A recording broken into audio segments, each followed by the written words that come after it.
আজকে আমি বন্ধুদের দেখিয়ে দেবো কি করে চিকেন স্টু বানাতে হয়। চিকেন স্টু করতে লাগছে যে চিকেনটা আমার 1 কেজি আছে, এটাও কম নিলেও হবে।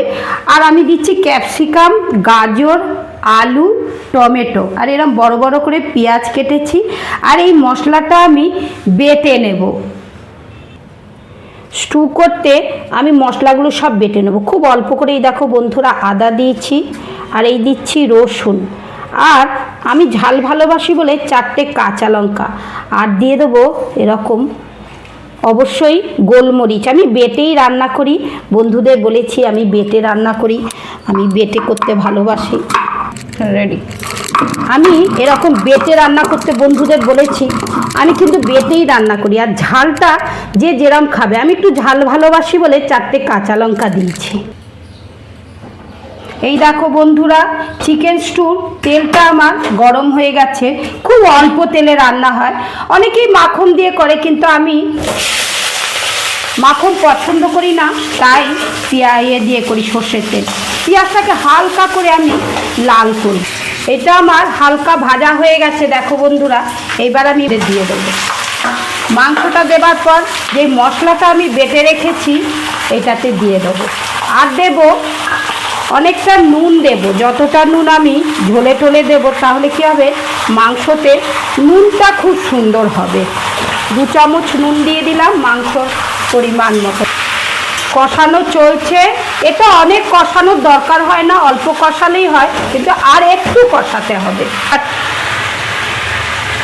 চিকেন স্টুর সব কিছু না কাঁচাই থাকে, ওটা ভেজে করে না, কিন্তু ও দারুণ খেতে লাগে। আমি আলুগুলো প্রেসার কুকারে দিয়ে দিচ্ছি গাজরগুলো আর এই ক্যাপসিকাম, সব কিছু কিন্তু বড় বড় করে কাটতে হয়। এই দেখো সব এর মধ্যে দিয়ে দিলাম। আরেকটা জিনিস বন্ধুরা, টমেটোটা কাঁচা দেব, কারণ হচ্ছে কাঁচাতে একটা কালার আসে। এটা যখনই আমি এতে দিয়ে দেবো না, তখন এর কালারটা ভালো আসবে না। এই দেখো বন্ধুরা, এর মধ্যে তেল ছেড়ে দিয়েছে। এইবার এই যে সবজিগুলো রয়েছে তার মধ্যে আমি মাংসটা দিয়ে দিচ্ছি।